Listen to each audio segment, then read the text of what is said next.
At around 5:30 p.m. on Sunday, Beverly entered through the front door, tossed her purse and keys onto the nightstand, and made her way down the hallway to the master bedroom.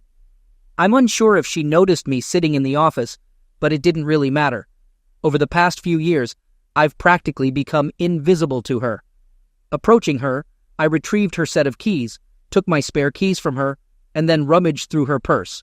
I removed her cell phone and wallet, extracting all the cash and credit cards from my wallet and stashing the loot in my pocket, just to be safe.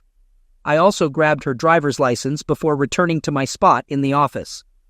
15 minutes later, Bev emerged from the hall, looking well-dressed, and spotted me. As she slung her purse over her shoulder and grabbed her keys, she remarked, "I'm meeting some girls from work. Don't wait up." "No, you're not going out with girls from work," I protested. "Jack, you should know by now. You don't control me. I'll do as I please," she retorted. "I didn't say you couldn't hang out with girls from work. I said you're not going to. You're going to see your boyfriend, so don't lie to me," I stated. Beverly stood silently for a moment before boldly entering the office and confronting me. "All right, Jack, you know I'd prefer to handle this differently, but let's end it here. You have two options. Either salvage what's left of this marriage by granting me some freedom, or face divorce and be cut out of my life. What's it going to be?" she challenged. "I'll take door number 3, I replied with a smirk. "Don't be childish. There's no door number 3. Either accept that I have a lover now, a real man, or brace yourself for the consequences," Beverly warned. I stood up, walked over to Bev, and pushed her against the wall, removing the engagement ring and wedding rings from her left hand. With my face close to hers and a fierce glare in my eyes, I whispered angrily, "Here's your door number 3. It's my front door. When you leave through it, it'll be the last time you walk out with anything and never return. You won't get another penny of my money. You'll lose your husband, your daughter, your house, your money, your car, and your job eventually." "You're living in a fantasy, Jack," she muttered nervously. "My lawyer will destroy you tomorrow. I'll send the divorce papers to your workplace. If you damage me, you'll suffer more than I will." I pulled her away from the wall and dragged her toward the front door, her heels causing her to stumble as she screamed incoherently. Bev struggled to maintain her balance, her composure shattered. Throughout our marriage, I had never laid a hand on her, and she didn't know how to react. As she began to regain her senses in the front yard, I shut the door and locked it, the lock already replaced earlier in the day. Earlier, as Bev left, I made the first of 2 calls. I dialed my 19-year-old daughter's number at college. "Hey, it's Dad. Our situation with your mom has hit a crucial point. Looks like she'll be moving in with her boyfriend, and I need to talk to you about it. Just so you know, I've got our last conversation and tons of past arguments recorded. You can listen to them, so you know the truth when she tries to twist things and blame me, which she probably will. Truth is, your mom's been cheating. Not sure how many times, but she's chosen to leave us for this guy. I'll explain more soon, but her boyfriend seems pretty sketchy, so be cautious in your relationship with her." I approached Patty, asking her to return home for the weekend. My intention was to have a conversation and offer her the chance to listen to some tapes if she desired. Thankfully, Patty agreed to come home on Friday. After sorting that out, I reached out to Martha, our neighbor down the block.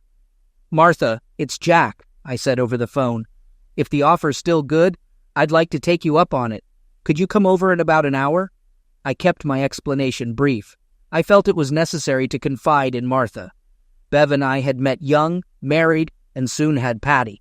Things seemed good at the start, but Bev's demeanor changed rapidly. She became grumpy, manipulative, and controlling. I tried my best to keep the peace and make her happy, but it only seemed to make things worse. Looking back, I realized I contributed to my own suffering by constantly trying to please her. Now in our 40s, our lives were a mess. It wasn't long before I discovered Bev's affair with a man named Sylvester, known as Sly, who had a violent past. The realization that our marriage was beyond repair brought me a sense of relief, and I began planning my next steps. "I've heard stories where the husband takes half the money," I continued, "but not me. I took every penny I could find, including all the cash in the house. I changed the locks and planned to provoke Bev as much as possible. I knew her well enough to anticipate her reactions. She's dangerous in many ways, but this time she'd be a danger to herself, too." In fact, my planning had started long before I discovered Bev's affair. For years I had been discreetly recording our arguments. Bev thought the device I always carried with me was a simple MP3 player, but in reality, I was building a library of her outbursts to document her behavior. I knew no one would believe my stories unless I had proof, as she only mistreated me behind closed doors. I wanted to be able to share my experiences with everyone, including Patty, to reveal Bev's true nature. On the Monday following our Sunday argument, I hosted a gathering in the company break room. A prominent banner declared "Happy Divorce" overhead. With cake and ice cream at the ready, I eagerly anticipated the arrival of the process server. Fortunately, it was a pleasantly plump girl handling the task. Numerous photos were snapped as my co-workers and I celebrated the receipt of our divorce papers. I even took a picture while accepting the papers, planting a kiss on the server girl's cheek as she sported a festive hat. In another snapshot, I playfully fed her cake, both of us grinning. After the festivities, I emailed the photos to Bev, along with others from the party. Among them were shots of myself and Martha, my roommate, lounging in bed with sheets drawn up, smiling broadly. I hoped Bev would notice her wedding rings adorning Martha's left hand resting on my chest. An hour later, I received an angry call. "You scoundrel! My lawyer will tear you apart after seeing these photos. What a foolish move." "Hardly, Bev. There's nothing inappropriate in these images. No nudity, just pranks between neighbors. Just light-hearted pictures," I countered. "We'll address this later, Jack.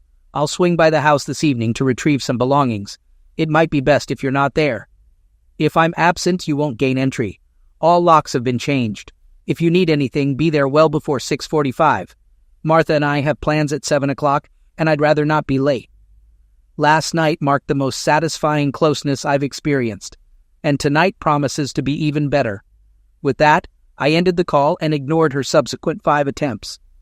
While I haven't answered all her calls since, I have listened to every message.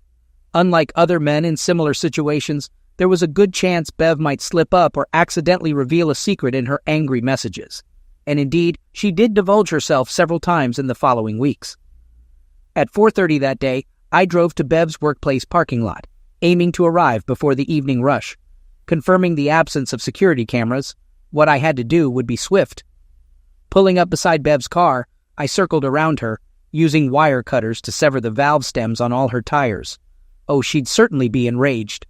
And there'd be no fixing them in time to make it home by 6:45. However, it was around 6:35 when she appeared. Evidently, she'd been out with someone, desperate to return home. Having seen receipts for clothing she hadn't brought home, I knew she must have had plenty stashed at her lover's. She must have wanted something else. Slipping out the back door, I hurried to Martha's house, leaving Bev pounding on the front door and shouting. Upon my return that evening, I found my front window shattered, blood splattered around it. After reviewing the porch security footage, I called the police. The video depicted Bev smashing the window with a tire iron, her threats to harm me echoing clear. Unfortunately for her, the lock I'd installed required a key from both sides. As she recoiled, she sliced her forearm deeply, inciting more screams and threats. I promptly reported the incident, and an officer guided me through filing a restraining order. The next morning, Bev was served with papers forbidding her from coming within 500 feet of me or our home. To say she was livid would be an understatement. "What in the world are you doing, idiot?" kicked off her next call, filled with fury and renewed threats. I meticulously recorded the entire conversation. A few hours later, after she had calmed down a bit, she called again.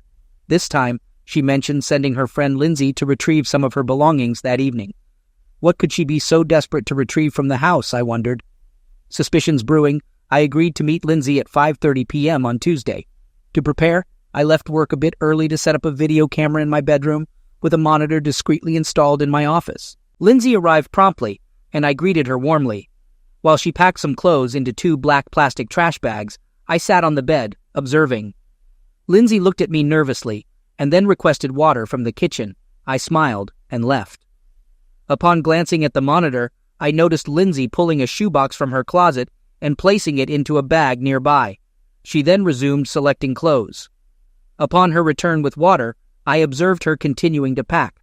She declared that it should suffice, and requested me to take one bag while she took the other, noting that the one she held seemed heavier. I offered to assist Lindsay, but she declined, insisting she was fine and asking me to grab another bag. As she began to fidget and move towards the door with her package, I questioned if there was anything in the package I should be aware of. I grasped her wrist and opened the package, to which she responded anxiously, explaining that it contained clothes and items that Bev needed. Realizing her lie, I confronted Lindsay about the odor emanating from the box, and upon opening it, I found stacks of worn $50 and $100 bills. Accusing her of attempting to steal from me, I rose to my feet and escorted her towards the exit and down the hallway. Lindsay claimed that the money belonged to Bev and that she was merely sent to collect it, denying any intention of theft. However, I pointed out that she came to my house supposedly for clothes, but was leaving with a box of money, which, in my view, constituted theft. Threatening to call the police, I insisted that she prepare to be arrested for robbery. In response, Lindsay pleaded with me not to involve the authorities, citing her children and husband. I seated her on the couch and expressed my disappointment, stating that she would never be welcome in my house again. Despite her protests and tears, I made it clear that if she wished to make amends for her wrongdoing, she had only one chance. You'll leave this house and inform Bev that I caught you stealing. Then you'll report everything you hear or see to me, especially regarding our divorce or her relationship with Sly. You won't divulge anything about our arrangement. Bev made a terrible mistake getting involved with this loser, and you'll ultimately help her leave him. I informed Lindsay that if she cooperated with me, I had the entire incident on video, and I could call the police and file a report against her at any time. Reluctantly, Lindsay agreed to act as my informant. As soon as she departed, I took the box of money and walked to Martha's house at the end of the block. She agreed to conceal it for me until I could safely stash it somewhere beyond Bev's reach. I knew the likely source of the money. Bev's Aunt Mabel, known for her stinginess, passed away a few months ago, leaving Bev as her sole heir. While I knew Aunt Mabel had left Bev a small rural cottage, there was never any mention of money. It seemed that when Bev inspected the cabin after the will reading, she stumbled upon her aunt's hidden cash. When my wife Bev called, enraged and screaming, I recorded the conversation cautiously. "This money is mine, Jack. I want my damn money," she yelled. "Bev, I'm not sure what you're talking about. I caught Lindsay trying to pilfer money from my nightstand. This is mine." "You know exactly what I'm referring to. The money in the shoebox is mine. It's from Aunt Mabel," I retorted. "Maybe Lindsay found some money in a shoebox, but if so, she likely took it and kept it for herself. I don't have it. And if you had money here unknown to me, you didn't report it on your taxes last year. I've reviewed our tax returns. You're welcome to involve the police, and then we'll inform the IRS about this money, letting them handle your tax evasion," she snapped before hanging up. I felt a need for retaliation. I'd pushed Bev's buttons too hard for her to simply disappear. Restricted by a restraining order from leaving her house, I anticipated she might retaliate against me through my car, considering I'd previously vandalized hers. Hence, I had a dashboard-mounted camera installed, but it wasn't sufficient. If she chose that route, I wanted clear footage. Thus, when I parked in front of the garage on Wednesday morning, I set up an exterior camera. Discreetly positioned, it streamed video to my desk, accessible an hour before lunch. I watched on my laptop as Bev parked behind my car, got out, and began smashing it with a hammer, shattering windows and denting panels. The sight of her breaking the windshield and yelling sent a shiver down my spine. I dialed emergency, and a police car awaited her as she left the driveway. Presenting the video evidence of my damaged Toyota, the authorities arrested Bev, recognizing her actions as a criminal offense. The resisting arrest charge was an added bonus. As she was led away, her pleading eyes met my silent stare. Bev's divorce lawyer phoned me Wednesday, notifying me of a court hearing regarding access to the money withdrawn from our joint accounts. Set for Thursday at 10 a.m., I arrived at 9:50, wondering if Bev had posted bail. She entered with her lawyer, wearing a smug expression. Addressing the judge, her lawyer asserted, "Your Honor, my client was denied access to the shared bank accounts. After she filed for divorce, her husband illicitly emptied them. We're requesting a 50-50 split. Mr. Reynolds, would you like to address the court?" "Yes, Your Honor. My wife, who has been unfaithful, has been withdrawing her own funds from our joint accounts for months. The money I withdrew was fair compensation since I cover rent and bills. She abandoned our marriage to be with her affair partner." Bev rose, objecting. "That's untrue. He drained our savings and checking accounts, leaving me with nothing." Her lawyer intervened, guiding her back to her seat for a brief conference while I presented documents to the judge. "Your Honor, these bank statements cover last year. You'll see highlighted amounts, including Bev's salary, up until a few months ago, along with periodic bonuses. Then, about 6 months ago, her deposits ceased, including bonuses. I have a recorded conversation with her HR confirming her direct deposit switch to her personal account. The total amount diverted from our joint account is significant. It's evident my unfaithful wife possesses substantial wealth obtained from our marriage." The judge scrutinized the bank statements and then addressed Beverly. "Do you have any response, Miss Reynolds?"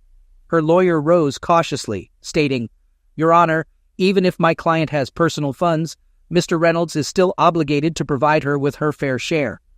"Well, Counselor, I don't appreciate deceit. Miss Reynolds claimed she was destitute, yet she entered with you. It's clear she was financially supported from marital assets, deceiving her husband and the court. Since Mr. Reynolds covers expenses from his own funds, there's no reason to alter the financial arrangements.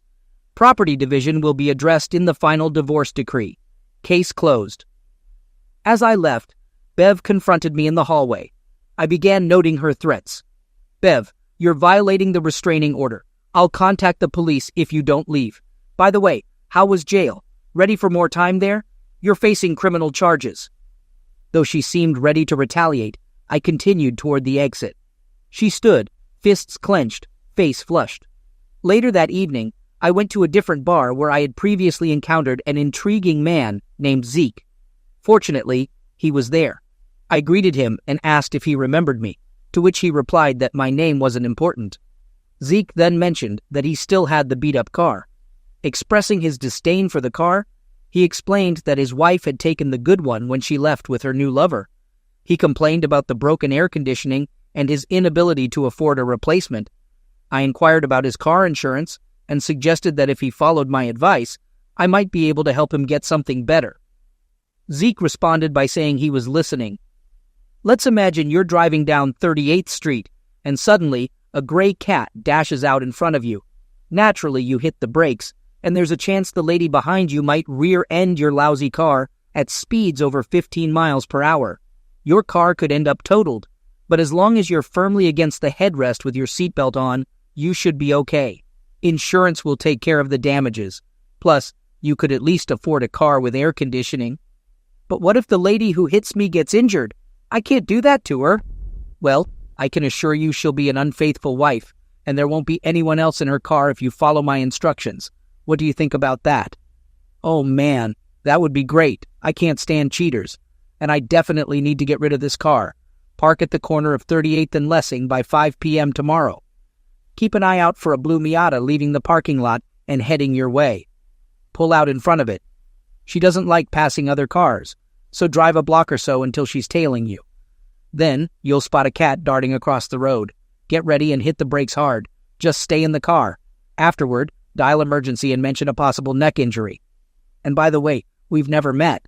I won't be back in this bar, and we don't know each other. Dude, I'm colder than the AC in your new car." On Friday, I left work early to meet my daughter at home. As planned, she finished her classes and returned on Sunday evening. We discussed the divorce situation, and I played her a recording of my conversation with her mother about door number 3. Patty was stunned by her mother's ruthless tone and demands. Then, I shared recordings from the past 2 years, revealing a side of Bev she'd never known. "What do you know about the guy Mom's with? Dad?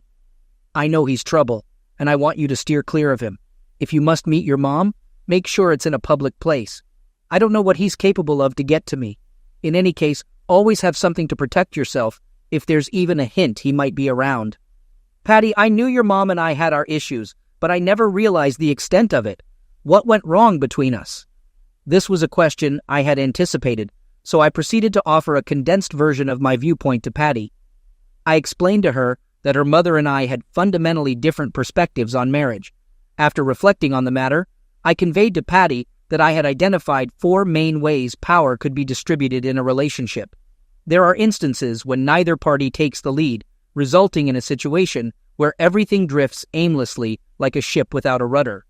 Alternatively, both partners may assume responsibility, leading to constant battles over dominance, or a division of control over different aspects of the relationship. Some couples might even share responsibility equally, which was my expectation going into our relationship. However, things didn't pan out as expected. Another scenario arises when the man assumes full control. While such an arrangement may function under specific circumstances, modern perceptions often view such paternalistic relationships as oppressive to women. Yet, if a man wholeheartedly devotes himself to his wife, it can resemble a fairy tale romance, offering a fulfilling life to a wife with the right temperament, free from the burden of difficult decisions. Alternatively, it could mirror your maternal grandparents' dynamic, where your grandmother was passive and your grandfather was dominant and at times harsh. Your mother likely grew up witnessing this and expected a similar power dynamic in our relationship. Consequently, when I attempted to share equal footing with her, she perceived it as a sign of weakness on my part, leading to increasing disrespect despite my efforts to please her. This leads me to the final scenario, a relationship where the wife dominates. It seems your mom opted to take charge. When I failed to meet her standards of a good person, she turned cruel. She dictated which projects should be completed and insisted they meet her standards. Countless times, she initiated family projects only to micromanage every detail, leaving many unfinished because I couldn't tolerate feeling emasculated in my own home. She even instructed me on how to hold tools while working, making it unbearable.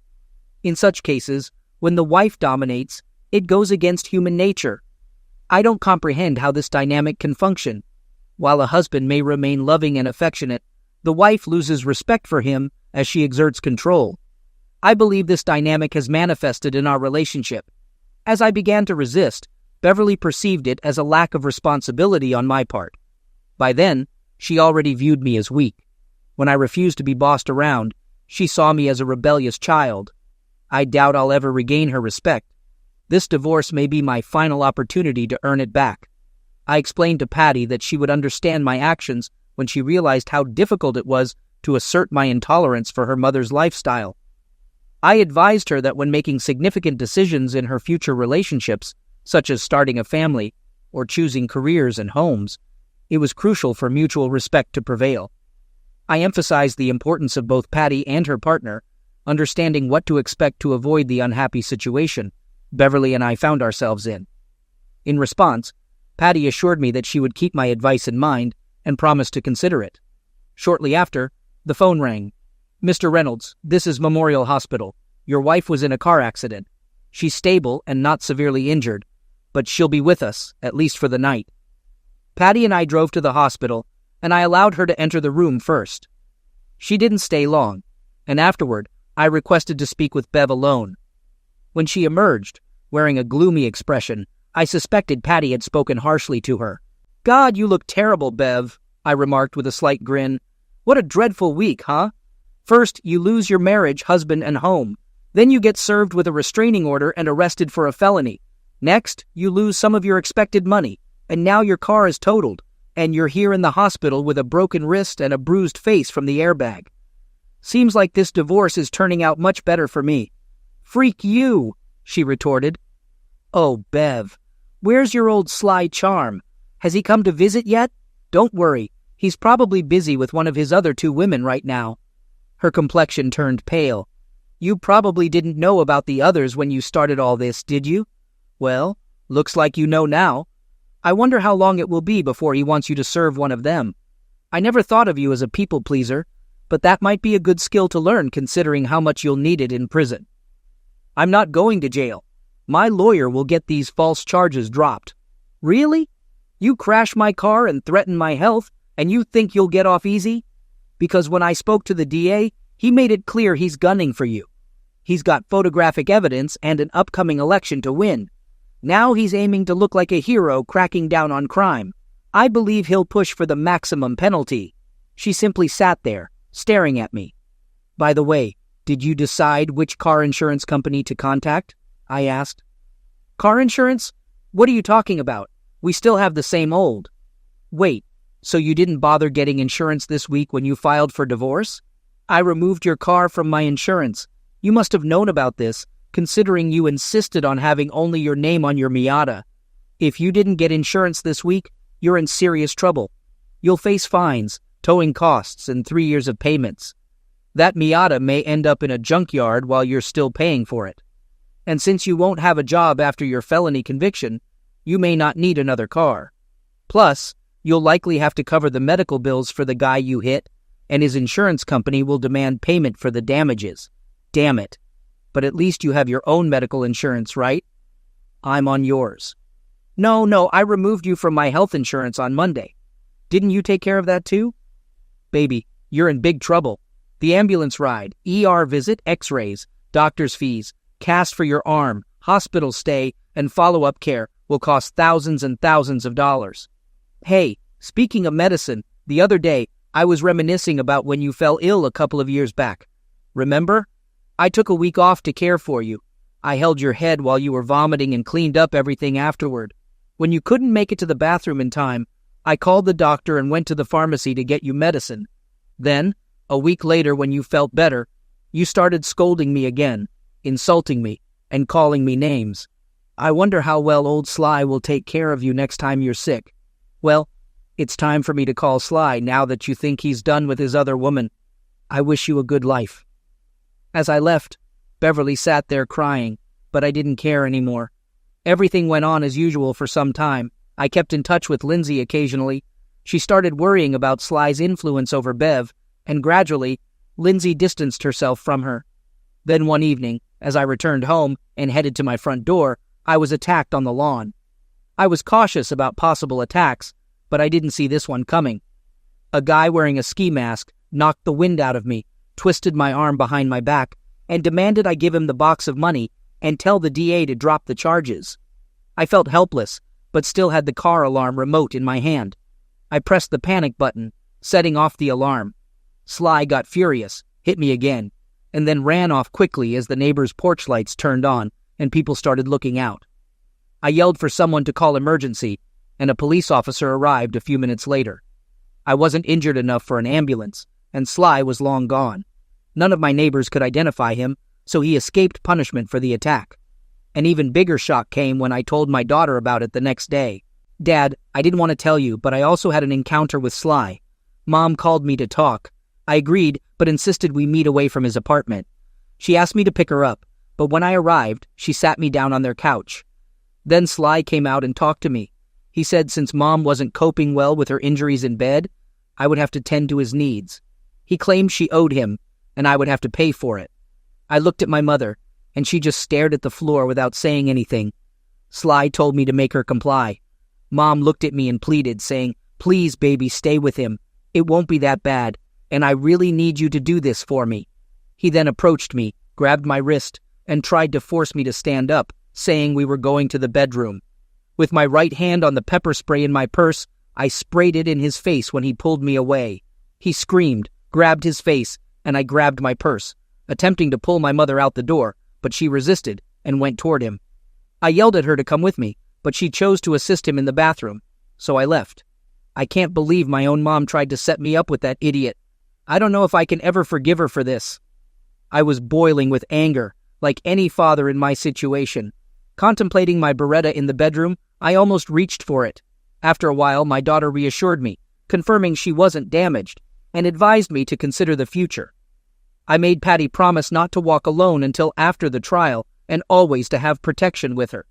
She agreed to only date fellow students and never be alone in public. Gradually, I regained my composure. Sly urged me to talk to the DA, but he didn't anticipate the conversation I had.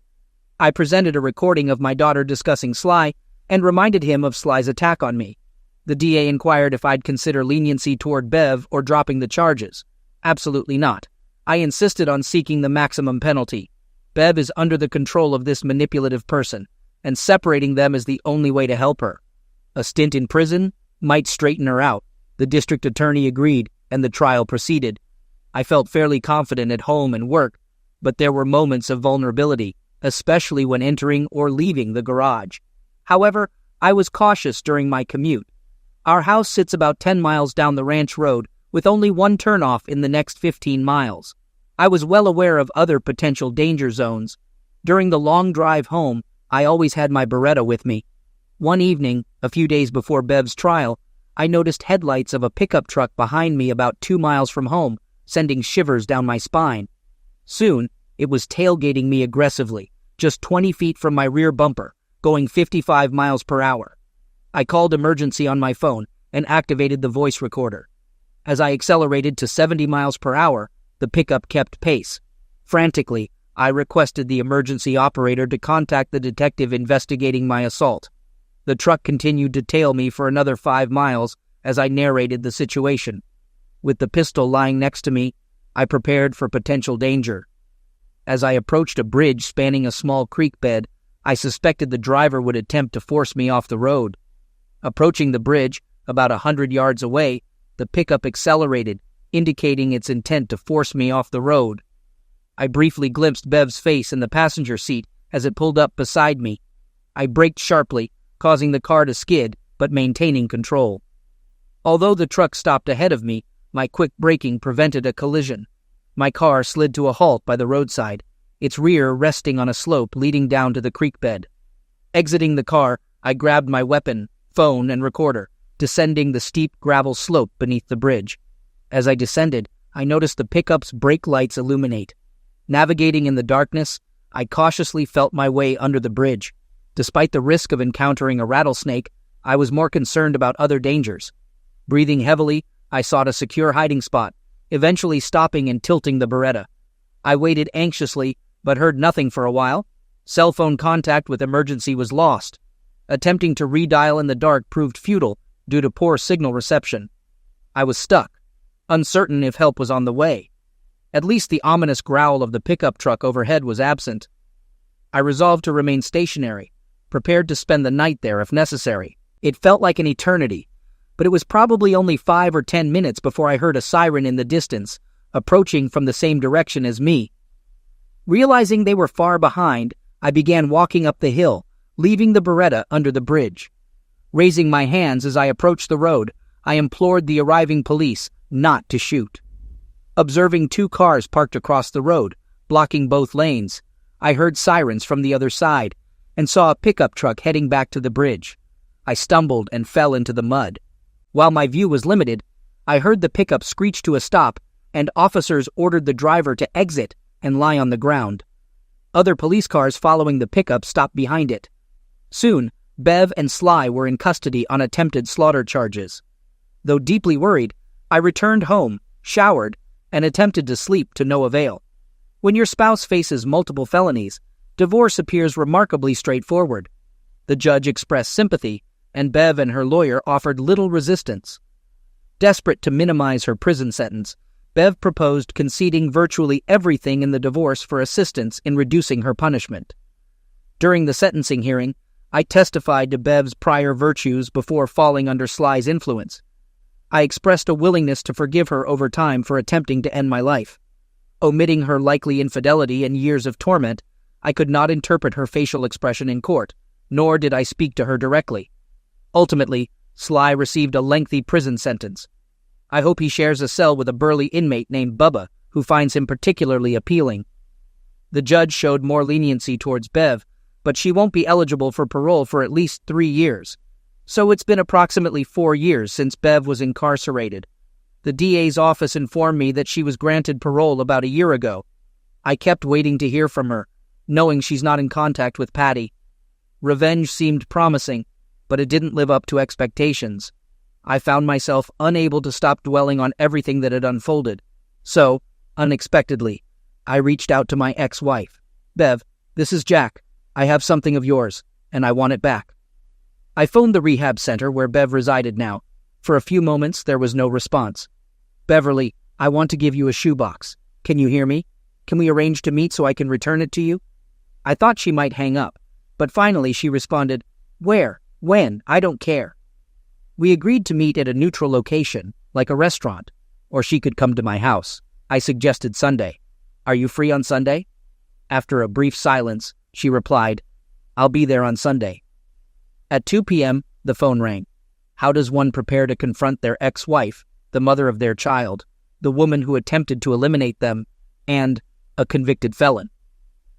I made lemonade and cookies. When Bev arrived, neither of us attempted to shake hands or hug. We exchanged greetings, and I motioned for her to enter the office. Her hair was much shorter than before, and her eyes were stern. She wasn't wearing much, if any, makeup now. At 50 years old, she looked 65. There were drinks, cookies, and a shoebox on the coffee table. She sat down opposite the sofa, and I offered her soft drinks, which she refused. Did she really suspect that I would try to poison her? Well, if you don't want lemonade and cookies, then I suppose all you need is the shoebox and whatever else we have to say to each other. What's the catch, Jack? What do you want instead? Is there anything left? She remained very suspicious. There's no trick, Bev. It's all there, except for a few thousand that I contributed with an equal amount of my own money and gave to Patty as a down payment for her house when she got married. If you wish, she can start returning your share at your convenience. I simply gave her my portion. I could see from Bev's expression that she didn't know Patty was married. Patty has been married for 2 years, and you're already a grandmother. I sensed the tension in her eyes as she struggled with her emotions. The little girl's name is Shannon Beverly Evans. Shannon is the name of her other grandmother. Bev's eyes filled with tears despite her best efforts. Bev, I know you haven't spoken to Patty in a while. There must be a way for you to reconnect. If you want, I can facilitate that. Beverly nodded, tears now streaming down her cheeks. I reached for the box of tissues I had placed on the coffee table. I'll give you the abridged version of our story if you're not ready to leave just yet, I said gently. She wiped tears from her cheek and tried to compose herself. Patty found a great guy named Stan Evans. He's into computers and networks. They seem to click really well. She's a fantastic mom, and they're deeply devoted to each other. Martha and I didn't last long. She's too young for me, and she just needed me temporarily until she could get her life back on track. She found someone else and moved on. I date occasionally, but I end things if it gets too serious. I'm better off solo. I'll stick to being single. There was silence for a while. I'm going to share some thoughts, mainly for my own benefit, but maybe you can glean something useful from them too. I hope so. I couldn't wait to see you in prison. I loathed you and wished you dead many times, but when they locked you up, my feelings started to shift. I found I couldn't revel in my victory anymore, so I let go of my hatred for you, even though you never asked for it. I forgave you because I know you're not entirely to blame. I couldn't understand you until it was too late, and we stopped communicating. We were just bickering. Beverly composed herself and looked up from the floor. She gave me a lost look but remained silent. That's the truth, succinctly and plainly. If you have nothing more to say, and if you're not hungry, I won't keep you any longer. You probably have important things to attend to. She stood up and took the box as she headed toward the front door. For the first time since I pushed her away all those years ago, I called out to her, Beverly, it doesn't matter now, and you don't have to answer if you don't want to, but I'm curious. Throughout our time together, especially on that last day you were here, it was clear that you saw me as weak.